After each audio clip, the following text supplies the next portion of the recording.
The sky over Manhattan was still bruised purple when Nolan Graves stumbled out of the black sedan, pulling his wrinkled blazer tighter against the early morning chill. He smelled faintly of whiskey and Chloe Stratton's perfume, an expensive jasmine musk blend still clinging to his collar. He didn't bother checking if the driver saw.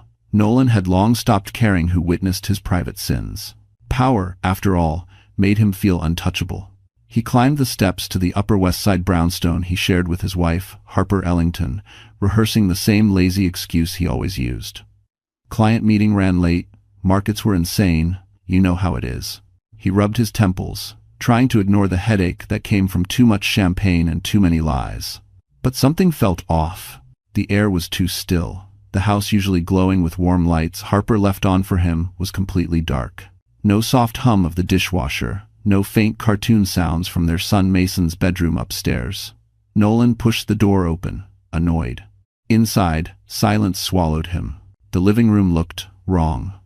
The family photo wall was gone, the toy basket under the coffee table gone, the hand-woven blanket Harper cherished from her mother missing. Nolan blinked, unable to make sense of it. "Harper?" he called out, a hint of irritation in his voice. "Mason?" Nothing. He moved deeper inside, heels clicking against hardwood floors that echoed in a way they never had before. His heart gave a strange, uncomfortable twitch. He flicked on a light switch. Then he froze. 2 NYPD officers stepped out from the dining room, their uniforms crisp, their faces unreadable. The older officer, graying temples, steady gaze, spoke first. "Mr. Graves?" Nolan straightened, smoothing his shirt. "Is there a problem?" The younger officer held a folder. "Your wife has filed a statement. We've been instructed to wait for your arrival." "My arrival?" Nolan scoffed. "This is ridiculous. Where is Harper? And my son?" The older officer exchanged a look with his partner, then gestured to the dining table. On it sat Harper's old iPad, a sealed envelope, and a stack of printed documents, legal documents. Nolan's stomach dropped. "What the hell is this?" The older officer answered calmly. "Mr. Graves, you may want to sit down." Nolan didn't move. His hands curled into fists. "Tell me where my wife is." The younger officer opened the folder, revealing photos, timestamps, and financial printouts Nolan instantly recognized because he had tried to erase them. "Sir," the officer said quietly, "your wife is safe, but she won't be returning here, and there's evidence we need to discuss." For the first time in his career of lies, Nolan felt something unfamiliar claw at his chest. Fear. And then the officer spoke 5 words that made Nolan's entire world tilt. "You're under immediate investigation." Before the world fell apart, Harper Ellington was the kind of woman people passed by without truly noticing, soft-spoken, steady, the quiet center of her small universe.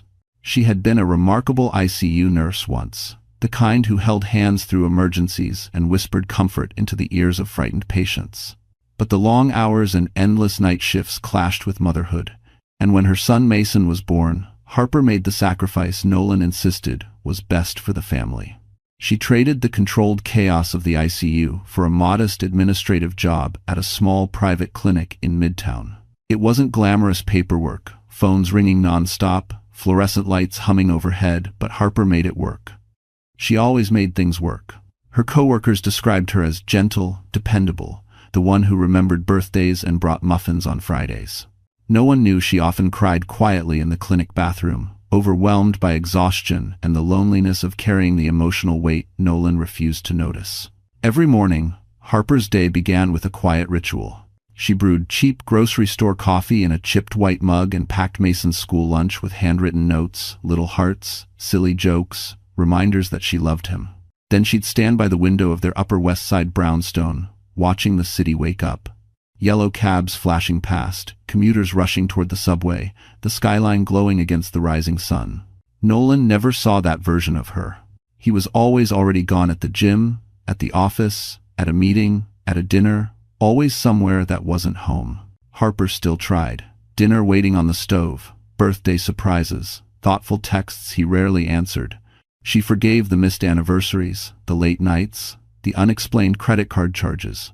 She convinced herself that every marriage hit rough patches, that Nolan was simply under pressure, that if she were patient enough, loving enough, understanding enough, he would come back to her. But the more she bent, the more he broke her.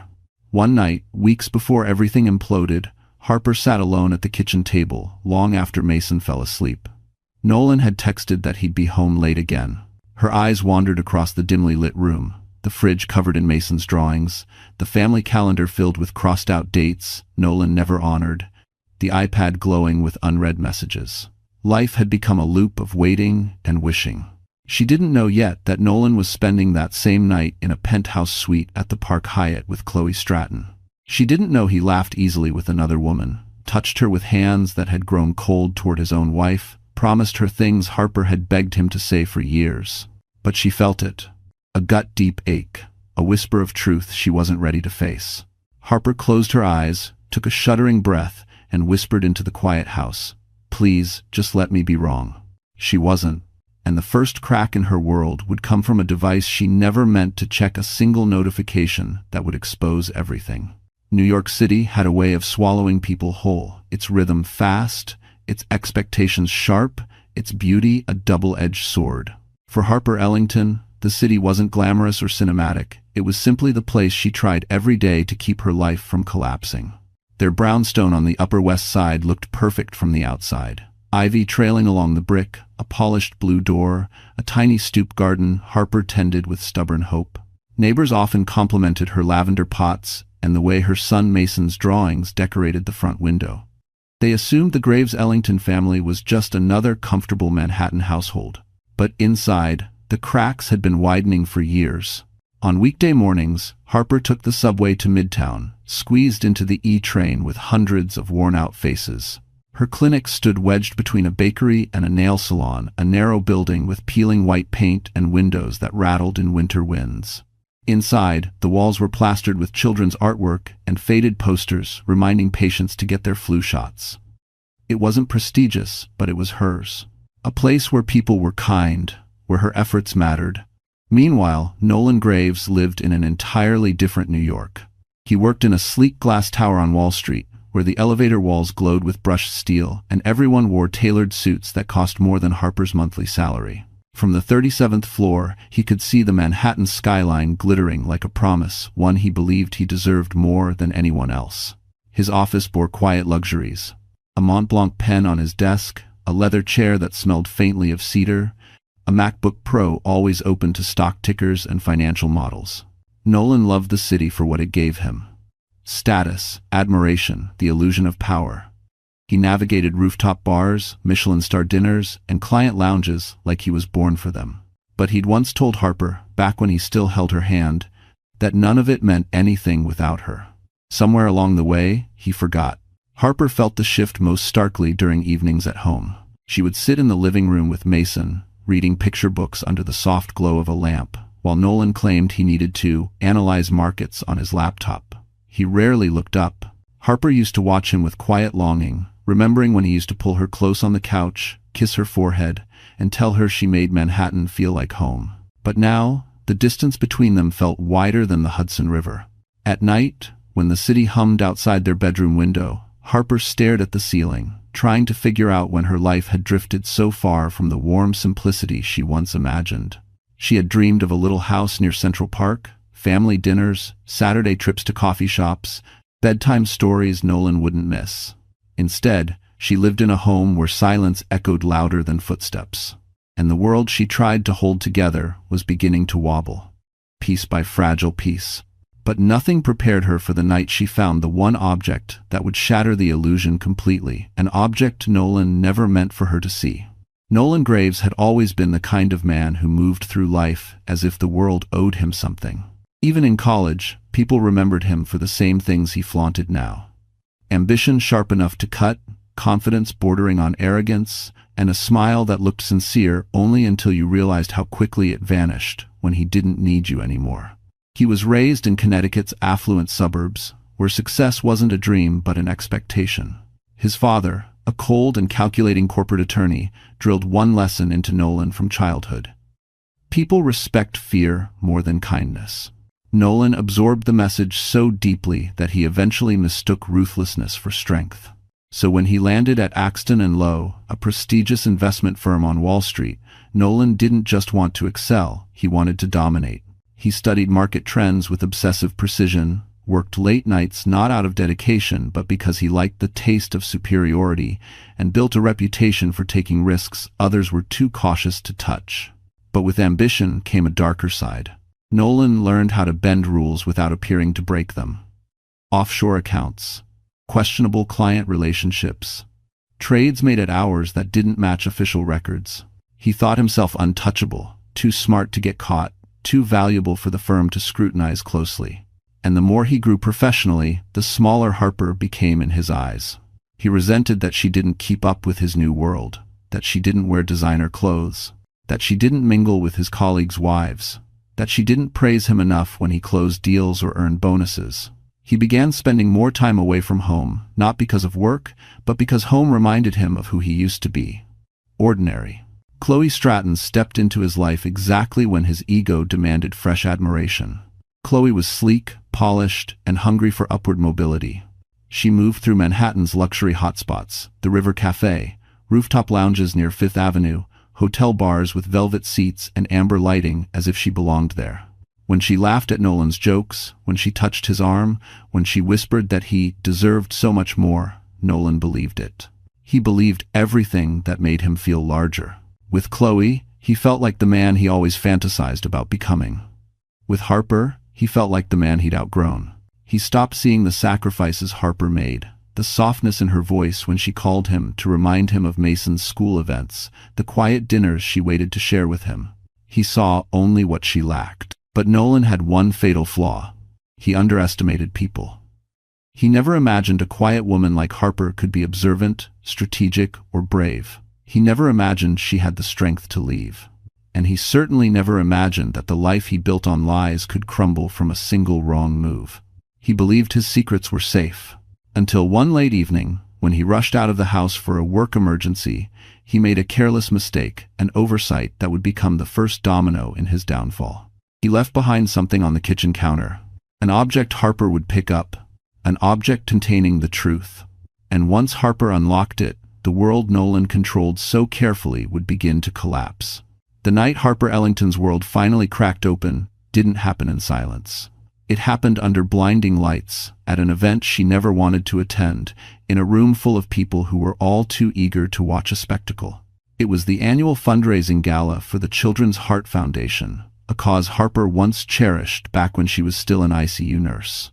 Nolan insisted they go, even though Harper begged to stay home with Mason, who had been restless for days. But Nolan didn't care. He needed to be seen. He needed to parade around in his tailored suit, shake hands, and pretend he was the model husband with the perfect family. Harper agreed only because Mason's grandparents offered to watch him, and because she was tired of the arguments.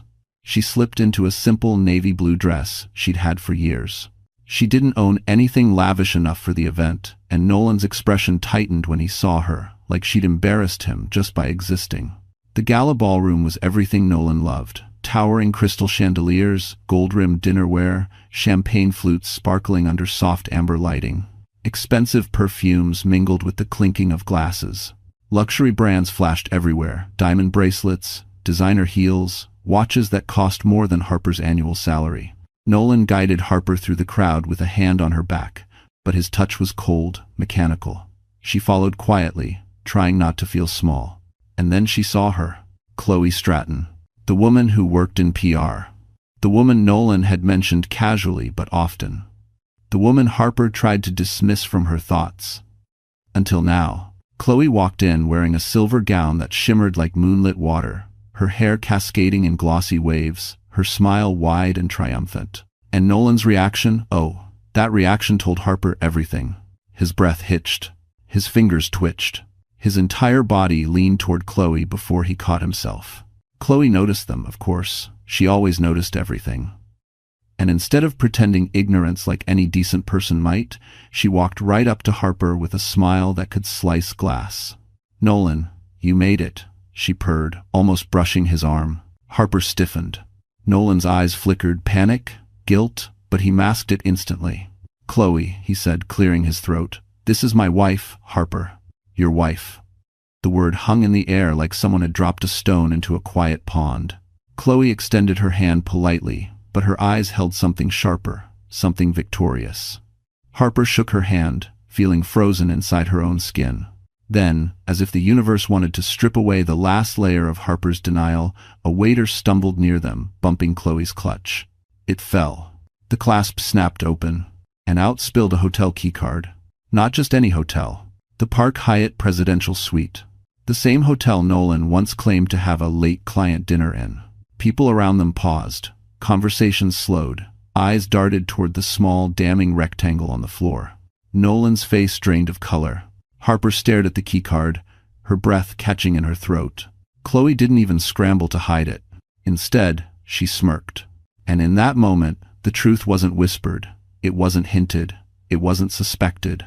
It was finally, painfully, publicly undeniable. And before Harper could even step back, someone in the crowd gasped because the keycard wasn't the only thing that had fallen. Harper Ellington didn't remember leaving the ballroom. One moment, she was standing under the shimmering chandeliers, staring at the hotel keycard on the marble floor. The next, she was walking blindly through the lobby, her vision blurring, her breath shallow, the sound of distant music fading behind her like a cruel joke. Her heels clicked against the polished floor, but her legs felt numb, almost detached from her body. She pushed through the revolving doors and stepped into the cold Manhattan night. The air hit her like a slap. Taxi lights blurred into streaks of yellow, and pedestrians brushed past her without a second glance. In a city of millions, her heartbreak became just another whisper, swallowed by the noise. She walked without knowing where she was going, her arms wrapped tightly around herself. Her phone buzzed endlessly, Nolan calling, then texting, then calling again. She turned the screen face down. She couldn't read a single word he had to say. Not now. Maybe not ever. Harper ducked into a quiet corner near Columbus Circle and sank onto a cold stone bench. Her hands trembled violently. She felt hollow, as if someone had carved out her insides and left only a shell behind. Her chest tightened, breath catching in painful little gasps. It reminded her of the panic attacks patients sometimes described in the ICU. She never thought she'd feel one herself. A woman passing by paused. "Ma'am, are you okay?" Harper forced a nod. "I'm fine," she whispered, though her voice cracked like thin glass. The woman hesitated, then moved on. Harper's thoughts spiraled, images flashing wildly. Nolan's stunned face, Chloe's smirk, the keycard, the crowd whispering. She pressed a hand against her heart, as if she could hold the pieces together. How long had she been a fool? How long had everyone else known? How many nights had Nolan lied, smiled in her face, kissed Mason goodnight, then gone to that hotel suite? Her stomach twisted. Tears spilled quietly, steadily, dripping onto her dress. She didn't bother wiping them. She didn't care if anyone saw. The life she tried so desperately to keep intact was already shattered in front of strangers at a gala where she didn't even want to be. And then came the ugliest thought of all. Was she enough for anyone? She buried her face in her hands, shoulders shaking. She wasn't crying for Nolan. She was crying for the years she lost, the self she lost, the dreams she had abandoned to build a future with a man who never cared enough to stay loyal. A gust of wind swept through the plaza, sending a chill through her. She shivered and pulled her phone from her purse, not to read Nolan's messages, but to check the time. It was past midnight. Mason, her little boy. Her breath hitched when she realized he would wake up in the morning, expecting pancakes and cartoons and the certainty that his parents were okay. Harper wiped her face with shaking fingers. She needed to pull herself together. For him? Her phone buzzed again, this time not Nolan. It was a message from an unknown number. Just 5 words. "Harper, you need to see this." Attached was a single photo. And the moment she opened it, her breakdown turned into something far more dangerous. Harper's hands trembled as she tapped the attachment.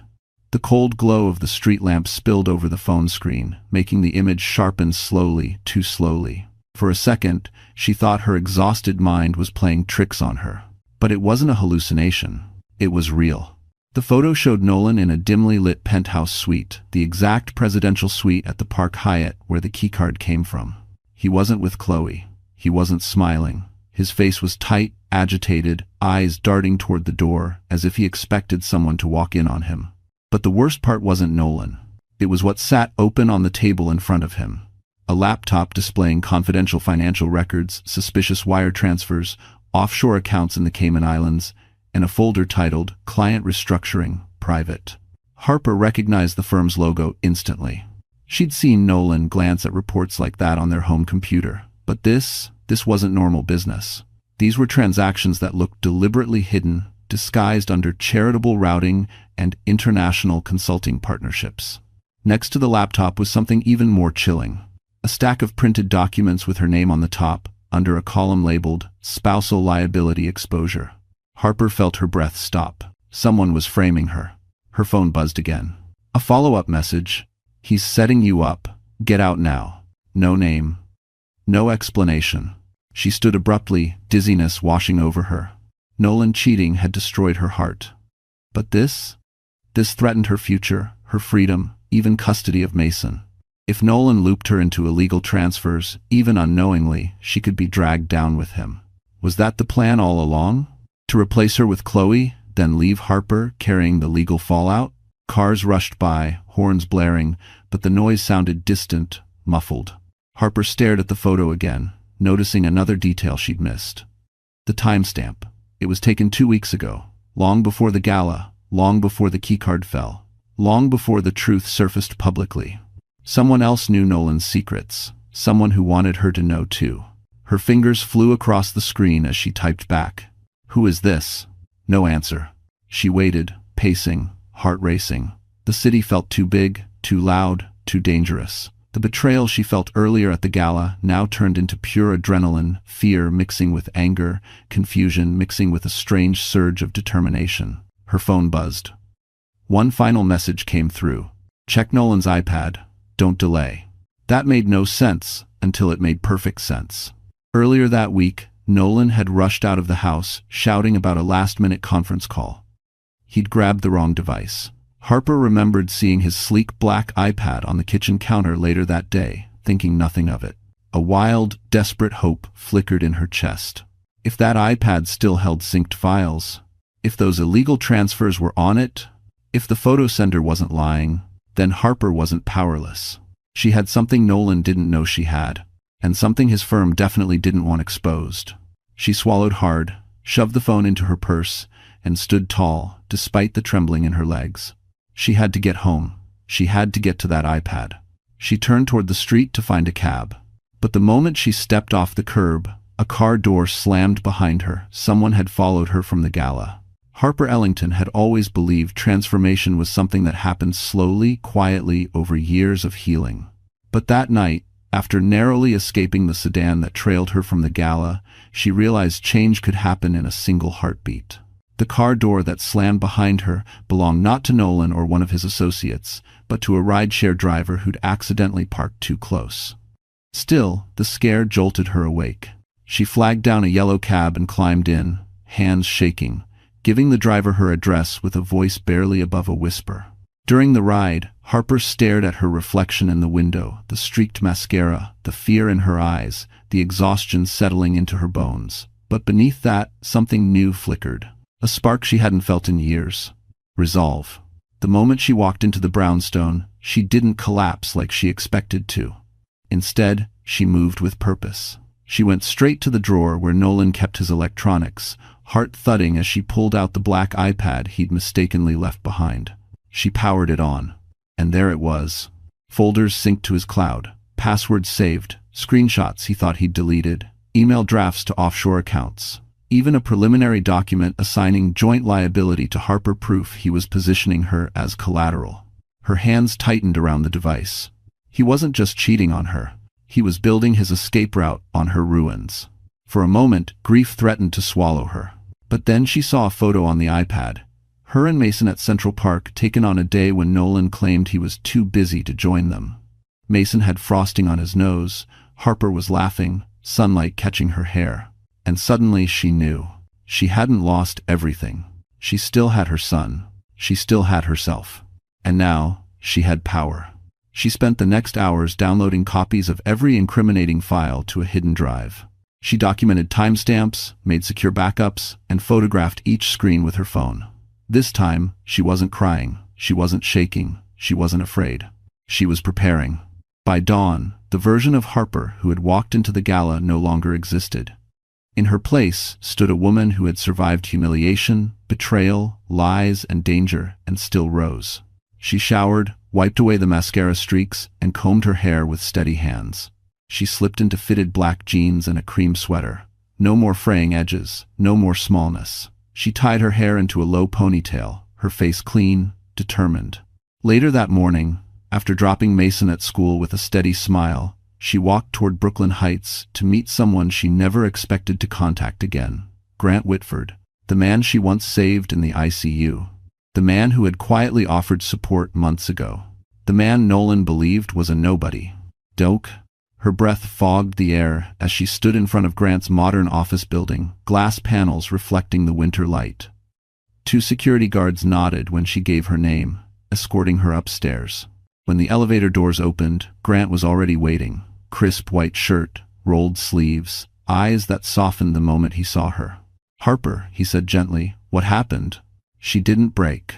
She didn't crumble. She handed him the drive filled with Nolan's secrets. Grant took it, his expression darkening with sharp, protective focus. "What do you need from me?" he asked. Harper swallowed hard. "Everything," she whispered. Grant nodded slowly because he already knew Nolan Graves had picked a fight with the wrong woman and the wrong man. Grant Whitford didn't waste time. The moment Harper handed him the drive, he moved with the calm efficiency of someone used to handling billion-dollar decisions. He transferred the data to his encrypted system, scanned through the files, and let out a slow, controlled exhale. "This isn't just misconduct," he said, eyes narrowing. "Nolan's been moving client funds through illegal channels. If this goes public, his entire firm could collapse." Harper's chest tightened. "He tried to put my name on some of those transfers." Grant's jaw clenched. "Then we make sure the world knows exactly who orchestrated it and who he tried to sacrifice." I quote. Within hours, Grant activated a network Harper didn't know he had. Legal teams, forensic accountants, a former SEC deputy director who now worked privately for him. Documents were verified, cross-referenced, and organized into a clean timeline, each point showing Nolan as the architect of every illegal action. "This is airtight," Grant said.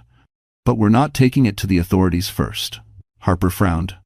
"Then where?" He met her eyes. "Somewhere he can't control. Somewhere he can't spin a narrative."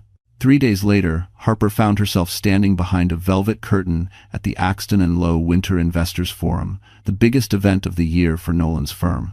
A room filled with CEOs, board members, journalists, and Wall Street power players.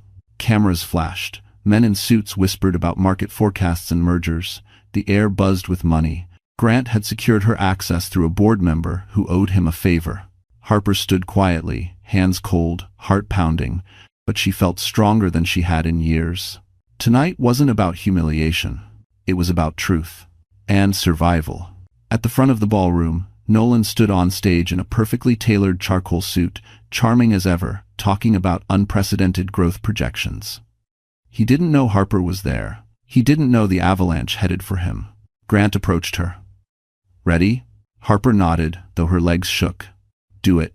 That's for us." Grant handed a small signal to the event technicians stationed by the cameras. Seconds later, the giant LED screens behind Nolan flickered.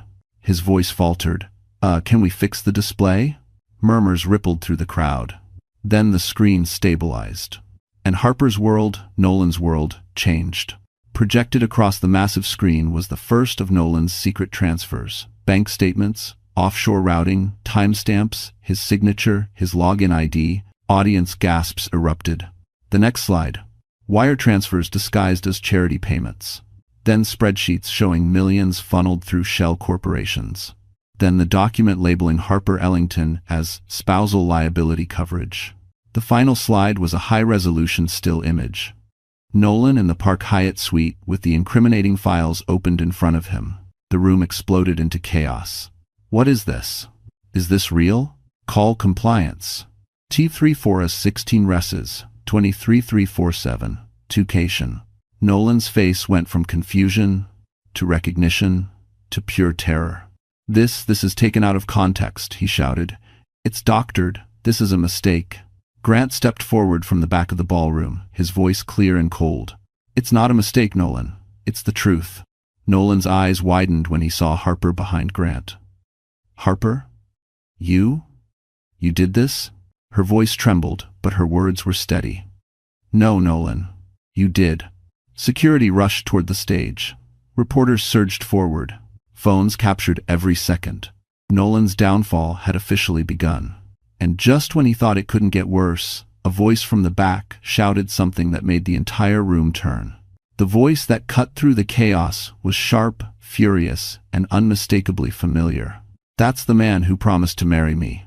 Every head in the ballroom snapped toward the entrance, where Chloe Stratton stood trembling in a crimson dress, mascara streaking down her cheeks, clutching a folder of papers. She wasn't glamorous tonight, she wasn't polished. She was devastated and angry. Nolan Graves, she shouted, pointing at him with a shaking hand. He told me he was leaving his wife. He made me believe he loved me. Her voice broke, but she pushed on. And then he tried to throw me under the bus too. 100 cameras shifted toward her. Reporters swarmed. Nolan's face twisted into panic. Chloe, stop, don't, this isn't. But Chloe wasn't listening. She walked straight to the stage, heels clicking like gunshots. I have emails, she said breathlessly, waving the folder. Messages he sent me. Proof he used my name on one of his offshore filings. He promised everything, and he lied to me just like he lied to his wife. Gasps rippled across the room.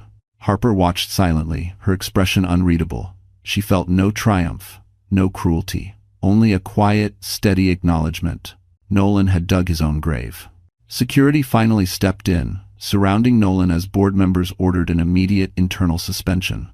Investors were already on their phones, issuing emergency directives. Compliance officers rushed forward. A journalist shouted, "Mr. Graves, are you aware you could be facing federal charges?" Nolan looked around wildly, eyes darting from Chloe to the screen to Harper. You don't understand. I can fix this. I just need Harper, please. Harper stepped back. She didn't need to say anything. The world had already said it for her. Within minutes, Nolan was escorted off stage, flanked by security guards, shouting incoherently, his once impenetrable facade shattered. Phones recorded everything. By midnight, his downfall would be trending on every financial blog in the city. Harper stood frozen for a moment, letting it wash over her, not satisfaction, not revenge, but clarity. She felt lighter, freer, like she'd finally exhaled after holding her breath for years. Grant stepped beside her. It's over, he said softly. She nodded, tears pricking her eyes not from sadness, but from release. Thank you, Grant. For everything. He gave her a small, warm smile. You did the hard part, Harper. You saved yourself. The ballroom lights dimmed as security cleared the space. The noise faded. People whispered her name now, not with pity, but with respect. She was no longer the invisible wife standing behind Nolan's shadow. She was the woman who stood up, the woman who survived, the woman who fought back. Grant draped his coat over her shoulders as they walked toward the exit. Outside, Manhattan sparkled beneath a cold winter sky. For the first time in years, the city didn't feel overwhelming. It felt open, possible, alive. Harper, Grant said gently, stopping under the glow of a street lamp. You don't have to answer now, but when you're ready, I'd like to take you to dinner. A real one. Not rushed, not complicated, just two people starting over. Harper blinked, stunned. A soft warmth bloomed in her chest, not romance yet, but hope. Something she had forgotten she was allowed to feel. She inhaled deeply, the night air crisp and clean. I think I'd like that, she whispered.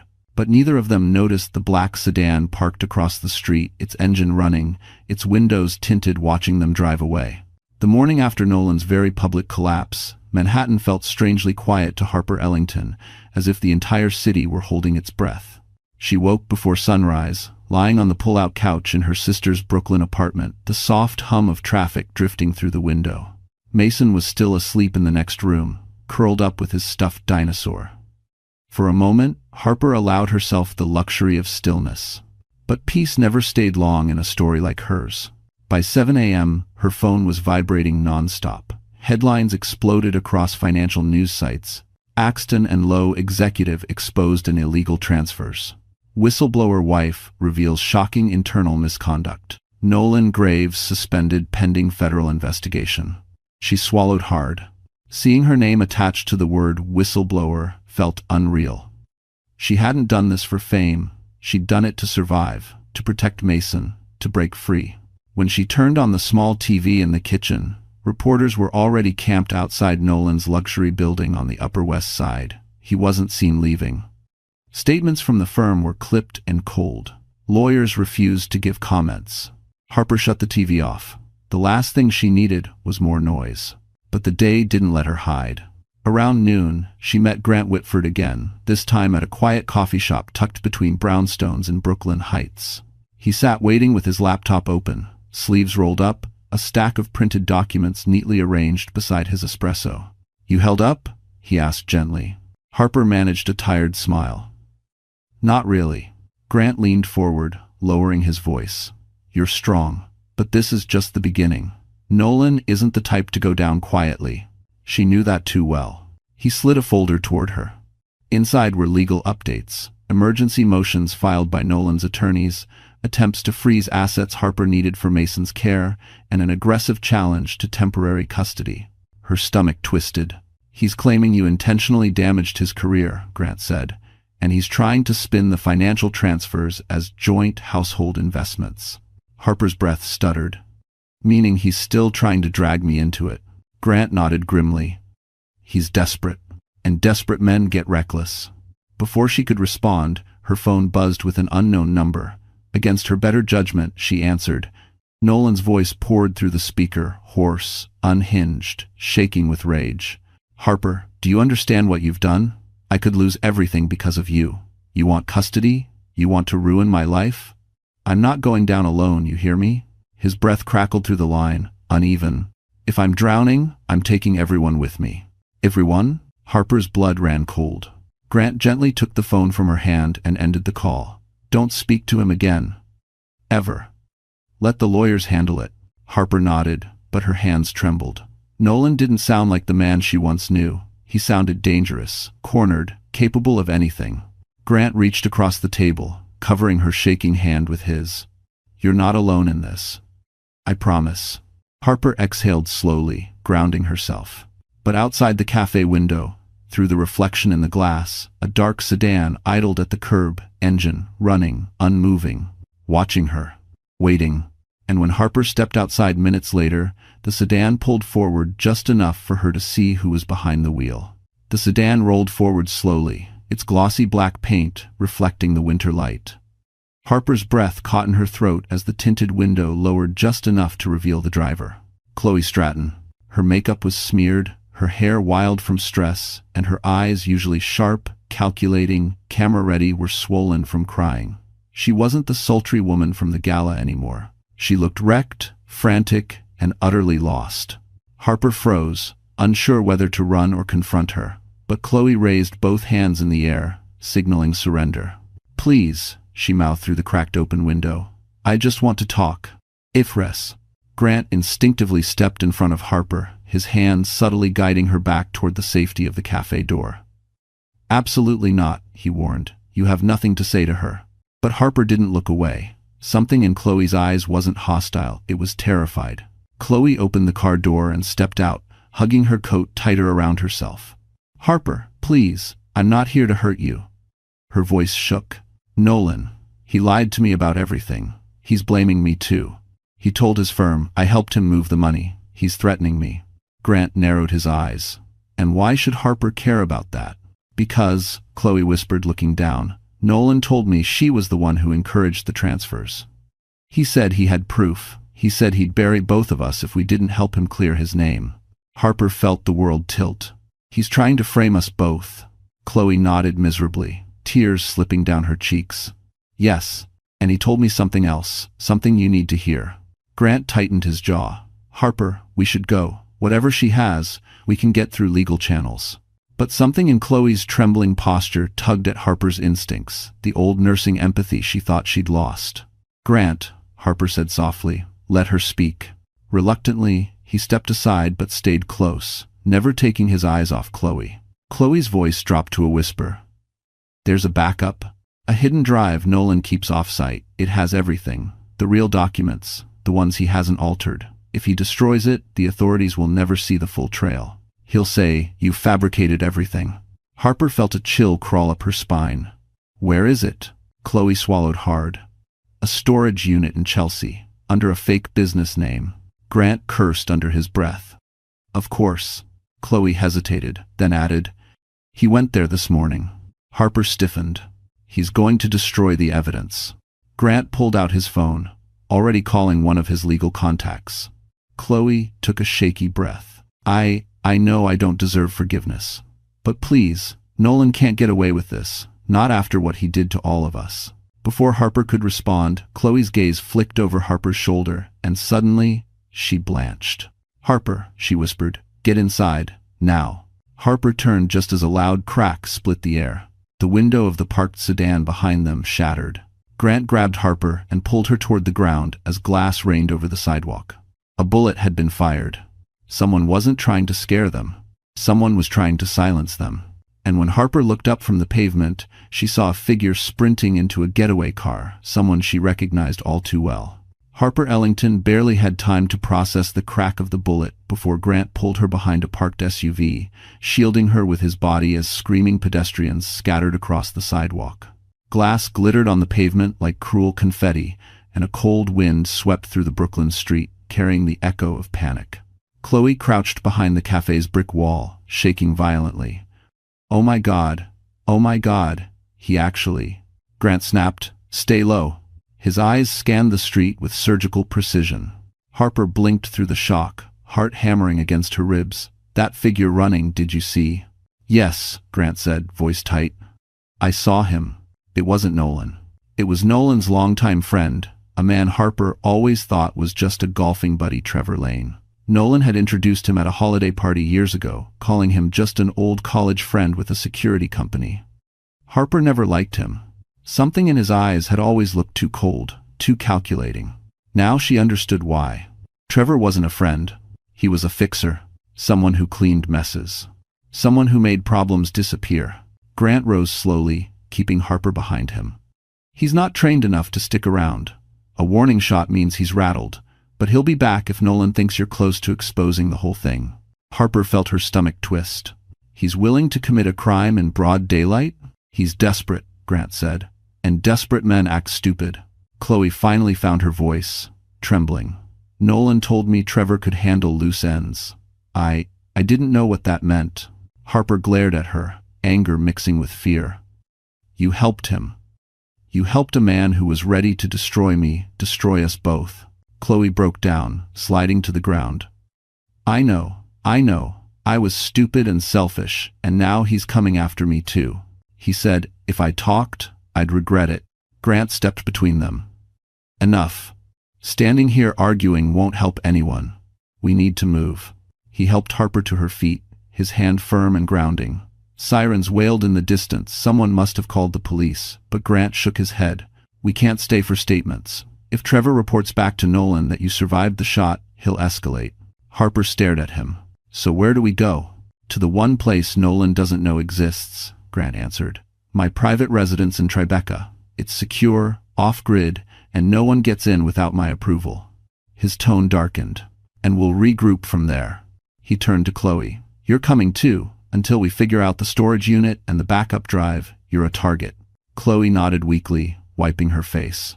Grant led them toward his car, a dark gray Mercedes S-Class parked discreetly in an alley. As they approached, he pressed a button on his key fob. The car beeped once. But the moment the trunk lights blinked, Harper felt a chill. Something was off. Grant sensed it too. He slowed, eyes narrowing. He pointed Harper and Chloe toward the passenger side, then moved toward the trunk carefully, shoulders tense. "Grant?" Harper whispered. He didn't answer. He lifted the trunk lid an inch, stopped, closed it again, then turned to Harper, face pale with controlled fury. "Someone's been here," he said quietly, "and they left a message." Harper's pulse spiked. "What message?" Grant exhaled once, steadying himself. "Your wedding ring, Harper. It's sitting in the trunk." He paused. "And it's covered in blood." Before Harper could speak, Grant added two more words that froze her where she stood. "It's not yours." Harper stared at Grant, the world narrowing into a single, suffocating point. Her wedding ring, something she had taken off the night Nolan broke her heart, was lying in Grant's trunk, covered in blood that wasn't hers. Her voice came out as a whisper. "Whose blood is it?" Grant shook his head. "I don't know yet, but it's fresh, still warm when I touched the metal." Chloe backed into the side of the alley, her breath quickening. "He's framing her. Nolan's trying to make it look like she did something violent." "No," Grant said sharply, lifting a hand. "This isn't just framing. This is a message. He wants Harper to panic. He wants her destabilized so she makes mistakes." Harper wrapped her arms around herself, nausea rising. "He's getting worse. He tried to shoot at us, now this. Grant, what if he hurt someone else to get to me?" Grant stepped closer, placing a steadying hand on her shoulder. "Then we stop him before he gets the chance." He reached into his coat, pulled out a pair of gloves, and opened the trunk fully. Harper forced herself to look. The ring sat in the center of the trunk floor, the gold band smeared with dark crimson streaks. Next to it lay a folded scrap of paper. Grant carefully unfolded it. Harper watched his expression shift from confusion to anger to a deep, unnerving worry. "What does it say?" she whispered. Grant hesitated, then read it aloud. "She won't get away again." The alley suddenly felt colder. Chloe gasped. "Oh my God, oh my God, he took someone." And when Harper's knees buckled and she grabbed the car door for support. Who won't get away?" Grant folded the note with controlled precision. "We don't know yet. But whoever it is, Nolan wants Harper to believe she's next." A wave of dread crashed through her. "He wouldn't hurt Mason?" "No," Grant said firmly, gripping her arms. "Mason is safe at your sister's. I personally confirmed it before we left the cafe. This," he gestured to the ring, "is psychological warfare, Harper. Not kidnapping. Not yet." Chloe wrapped her coat tighter around herself. "Nolan's unraveling. He's willing to sacrifice anyone, his firm, his reputation, his friends, even me, to erase anything that threatens him." Harper swallowed hard. "And now he's turning it physical." Grant nodded grimly. "Which means we have no time left. We need that backup drive from the storage unit in Chelsea. If we get it before Nolan destroys it, the authorities will have enough to bury him legally and permanently." "It's resemblance." Chloe stepped forward, voice trembling. "I know the address. I saw him hide a key once. I can get us in." Grant considered her for a long moment. "If you're lying..."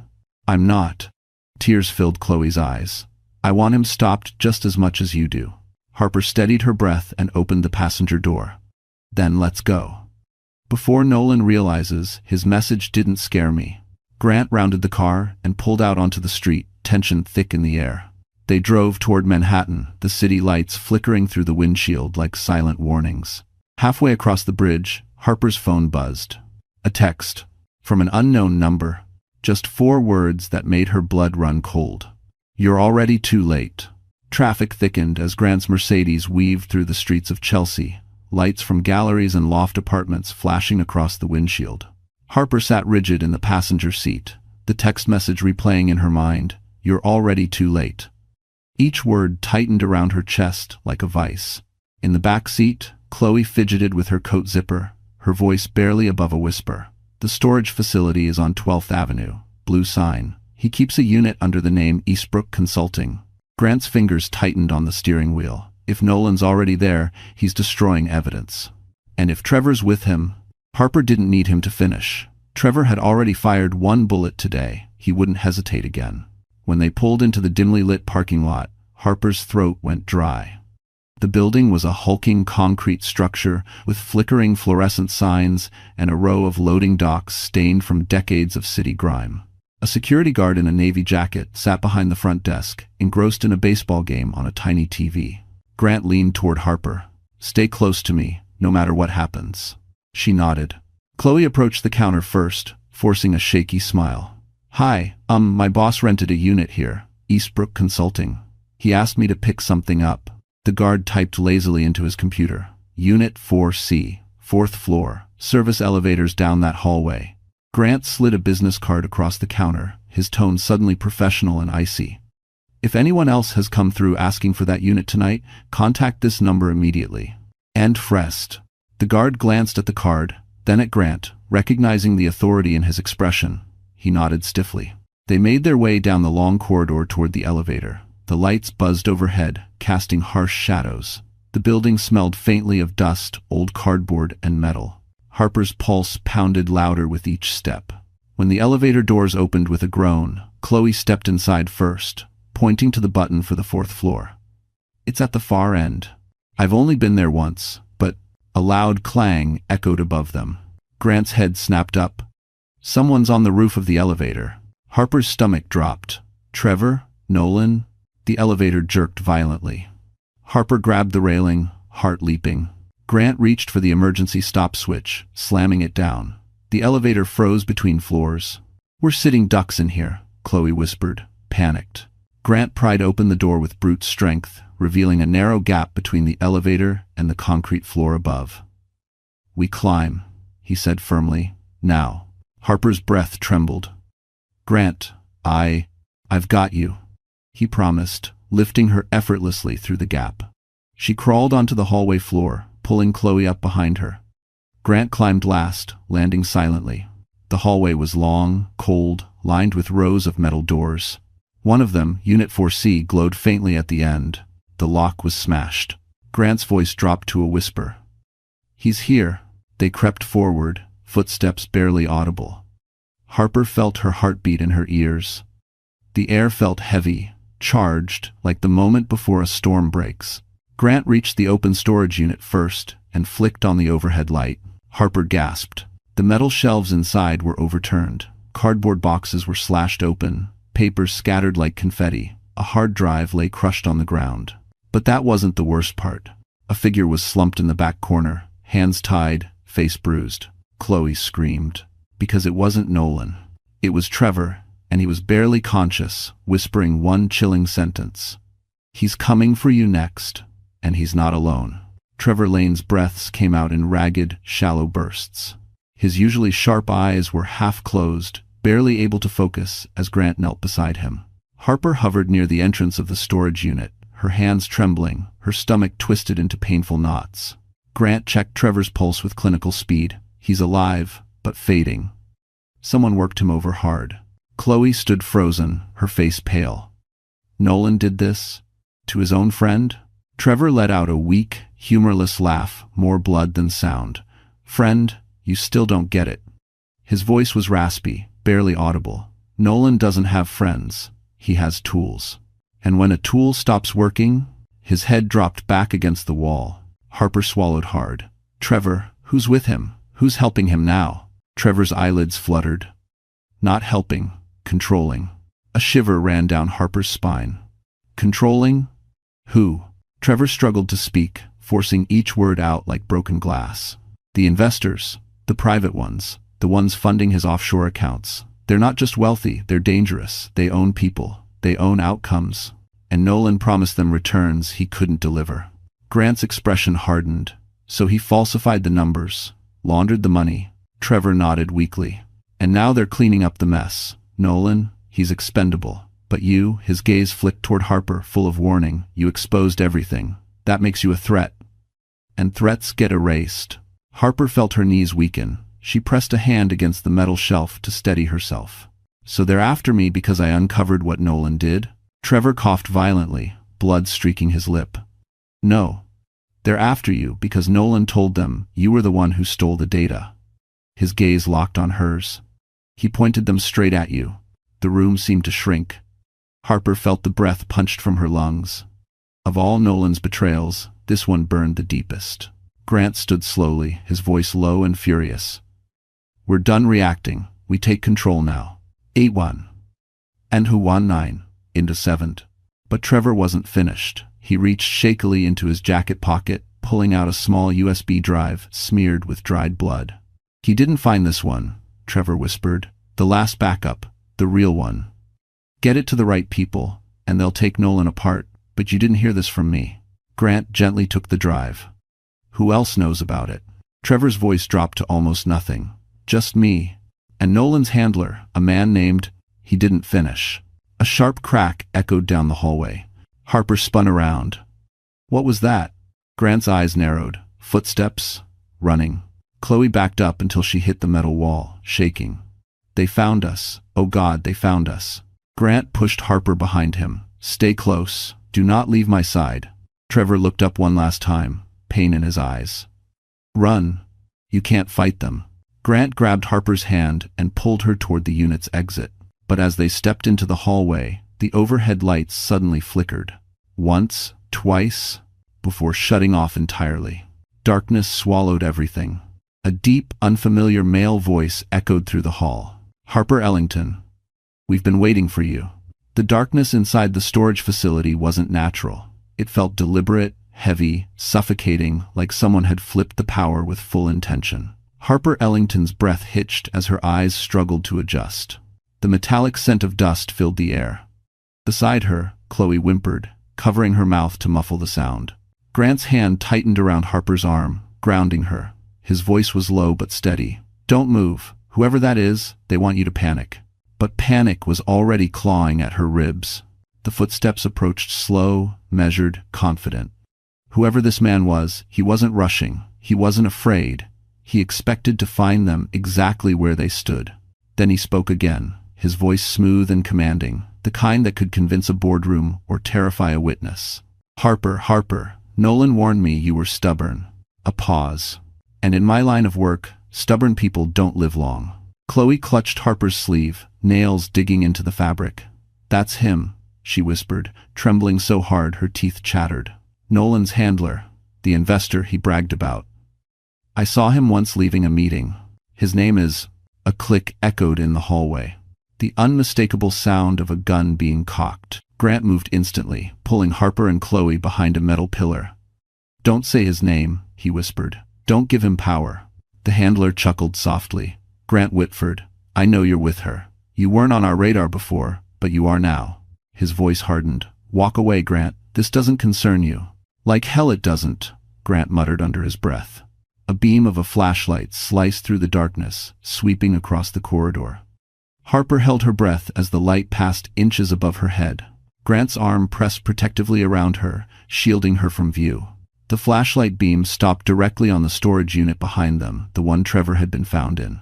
The handler exhaled sharply. Tsk, poor Trevor, loyal idiot, always cleaning messes but never smart enough to prevent them. Harper felt bile rise in her throat. Trevor didn't deserve this. No one did. The handler continued down the hall, flashlight lowering.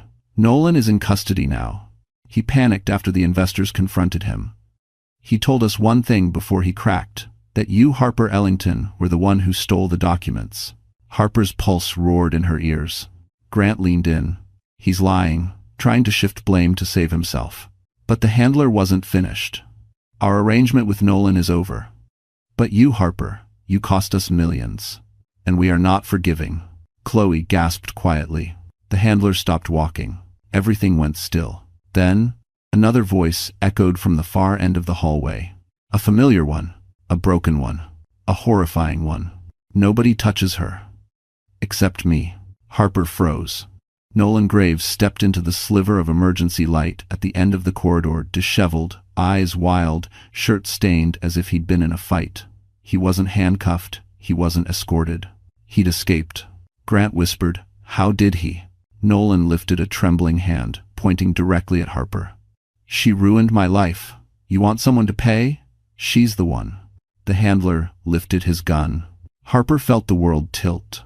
And then Grant shoved her hard to the right just as a gunshot shattered the darkness. The gunshot tore through the hallway, ricocheting off metal doors and concrete. Harper Ellington hit the ground as Grant shoved her aside, his arm locking protectively around her shoulders. The smell of burnt gunpowder filled the air. Chloe screamed, collapsing behind a storage crate, hands over her ears. For a moment, everything blurred. Light, sound, breath. Then Harper's vision snapped back into focus. Grant was lying beside her, chest rising and falling in short, tight breaths. Her heart seized. Grant, did he hit you?" Grant gritted his teeth. "Just grazed. I'm fine." But the dark smear on his sleeve said otherwise. The handler's voice echoed down the corridor, unbothered, amused. "You're only delaying the inevitable, Grant. She dies tonight, Nolan dies too, and this ends clean." Nolan's voice cracked in panic. "No, I didn't agree to that. I said she needed to take the blame, not—" "Shut up," the handler snapped. Harper peeked from behind the crate. Nolan looked smaller than she'd ever seen, him sweating, shaking, eyes wild with fear. The man who once lorded over her life with arrogance was now the weakest person in the room. For the first time, Harper didn't feel afraid of him. She felt pity. And then resolve. Grant pushed himself upright, jaw clenched. "Harper, look at me." She turned toward him, breath shaking. His eyes were fierce, steady, determined. "No matter what happens, you don't run blindly. You stay with me. Understood?" Harper nodded, swallowing hard. Chloe crawled closer, whispering frantically, "We're going to die, we're going to die, we're—" "Chloe." Harper grabbed her hand firmly. "Breathe, stay with us. We're not dying tonight." The handler began walking again, each step echoing like a countdown. "Grant, you're interfering in matters far bigger than you. Step aside, and maybe I'll let you walk away." Grant laughed a dangerous icy sound. "You picked the wrong woman to hunt." The handler paused. "And why is that?" Grant rose slowly, pulling Harper up with him.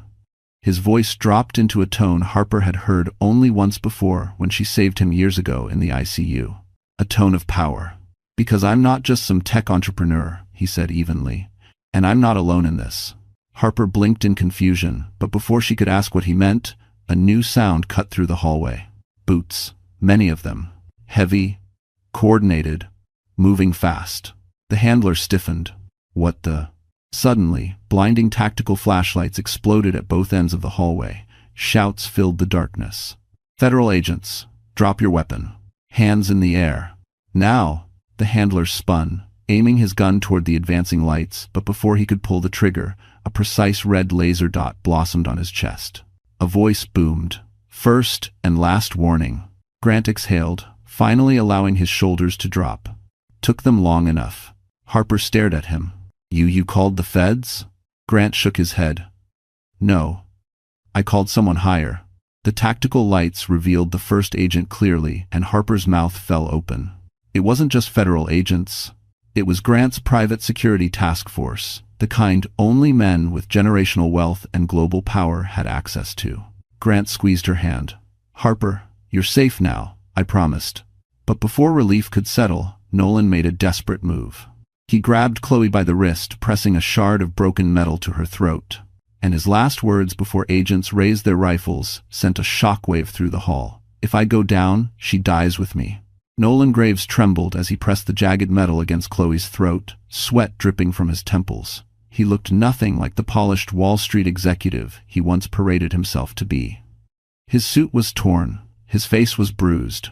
His eyes, wild, unfocused, darted between the armed agents and Harper. "This is her fault," Nolan screamed, voice cracking. "She ruined everything. My job, my name, my life. She turned everyone against me." Harper stepped forward, despite Grant's warning hand. Her voice was steady, painfully calm. "Nolan, look at yourself. Look at what you're doing. This isn't about me anymore. This is about you losing control." "If you do, though." Nolan's grip on Chloe tightened, and she whimpered, tears streaking down her cheeks. "Shut up, Harper. Shut up. You think you're better than me? You think you can expose me and walk away clean?" Grant positioned himself slightly ahead of Harper, shielding her with his body. His private tactical team formed a semicircle around Nolan, every rifle trained on him, every laser dot glowing against his chest. The leader called out, "Drop the weapon. You have 10 seconds. "No," Nolan shouted. "If I go down, she goes with me." Chloe sobbed, "Nolan, please, don't." Her plea seemed to crack something inside him, but not in the way she hoped. His expression collapsed into twisted rage. "You were supposed to help me. You both betrayed me." "We didn't betray you," Harper said quietly. "You destroyed yourself." For the first time, Nolan's eyes flicked to her, not with anger, but with something eerily close to desperation. "Harper, we had a life. You were supposed to stand by me." End quote. Harper swallowed hard. "I stood by you until the day you tried to destroy me to save yourself. That's when our marriage ended." Nolan's face warped. His hand shook harder. Chloe cried out as the metal cut slightly into her skin. Grant's voice shifted deep, commanding, "Nolan, think very carefully. You hurt her, and you'll never see daylight again." Nolan laughed, a broken, hollow sound. "You think I'm scared of prison? I'm already dead. Everything I built is gone because of you, because of her." Harper stepped forward again, ignoring Grant's tense whisper. Her voice softened just enough to reach the shattered man Nolan had become. "You don't have to make this your ending." For one fleeting second, Nolan blinked. His grip loosened, just enough. Grant saw the opening. Now. A flashbang, popped small but blinding, detonating in Nolan's peripheral vision. Startled, he jerked backward, metal slipping from his grasp. Chloe seized the moment, dropping to her knees and scrambling away. Nolan screamed as agents surged forward. Two tackled him to the ground. Another kicked the weapon aside. Nolan thrashed wildly, spitting curses as they cuffed him, pinning him face down on the cold concrete floor. "You'll regret this, Harper," he shouted, voice hoarse with frenzy. "You think this is over? You think you won?" Harper stepped closer, not cruel, not triumphant, simply resolute. "No, Nolan, I didn't win. If you K7, if you K7, if you K7, if you K7, she shook her head softly. "I survived." For the first time, Nolan fell silent. The handler, cornered against the far wall, attempted to flee, but Grant's team moved with precision. He was disarmed, restrained, and dragged into custody with icy efficiency. His expression remained unreadable until he glanced at Harper, hatred simmering. "This isn't over," he hissed. "You don't understand who you've provoked." Grant stepped between them, voice cold as steel. "She won't be fighting you. I will." The agents began pulling Nolan to his feet. Harper exhaled, shaking, exhausted, but somehow lighter. But just as she reached for Grant's hand, a radio crackled. "Sir, we have a situation. It's about the child." Harper's blood ran cold, and before she could even speak, the agent added 5 words that made her knees buckle. "Mason's school just called, he's missing." Harper Ellington felt the ground fall out from under her. Mason wasn't at school. Her sister hadn't picked him up. For one terrifying heartbeat, the world blurred into a tunnel of fear. Grant immediately caught her shoulders. "Harper, look at me, listen," he said firmly. "We'll find him. We will." She nodded, breath shaking, but she held on to the resolve she'd carved from every wound Nolan left behind. Grant barked quick orders to his security team.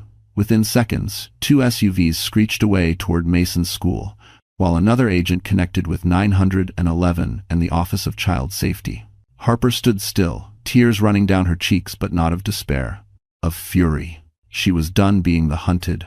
Minutes later, an agent jogged toward them, breathless. "We found him. Harper, your son is safe." Her knees buckled with relief. Where is he?" "At your sister's building." A neighbor thought he saw someone suspicious and locked down the entrance. Mason never left the apartment. False alarm, but a good one. Harper's tears turned to laughter, broken, exhausted, grateful. Grant exhaled a long, shaky breath he'd been holding too tightly. Chloe covered her mouth, sobbing quietly out of sheer relief. Harper didn't wait. She climbed into Grant's car, and they sped to Brooklyn. When Mason flung himself into her arms, she held him so tightly she thought her heart might burst. She smelled his shampoo, felt his little arms around her neck, and promised herself she would never again allow fear to define her life. 2 days later, everything fell into place. Federal charges were filed against Nolan. Wire fraud, money laundering, conspiracy, attempted coercion, and obstruction. His partners turned their backs on him. His reputation crumbled across Manhattan like a failed skyscraper. His handler faced additional charges for attempted murder.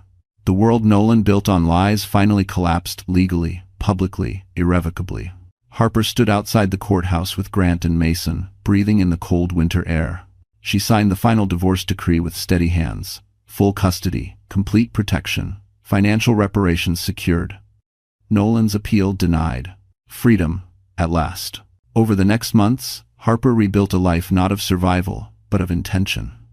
She returned to part-time nursing, finding joy again in helping people.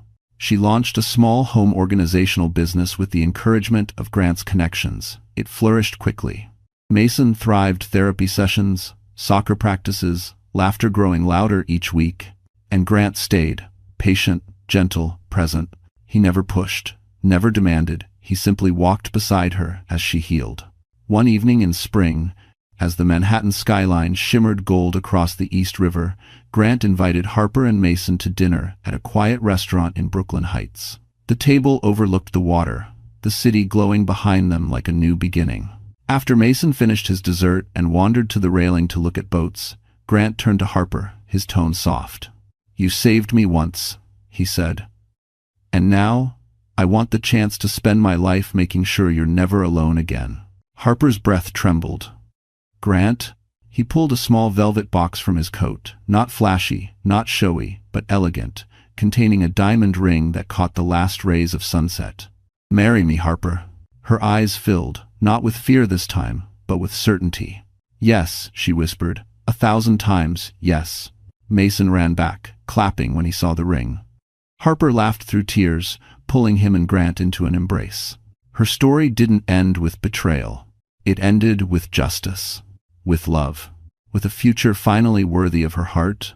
But as they walked home along the river, a familiar face stepped from a nearby restaurant, the federal prosecutor who handled Nolan's case, holding a sealed envelope with Harper's name on it. And just like that, our story comes to a close. You're still here with me, right? If you've stayed until this moment, then something in Harper's journey must have touched your heart in a quiet, personal way. Maybe it reminded you of your own strength, or of a time you had to walk through darkness before finding light again. This story isn't just about betrayal and revenge, it's about rebirth. About learning, as the Stoics said, that the obstacle is the way. Marcus Aurelius wrote, "You have power over your mind, not outside events." And that's exactly what Harper did.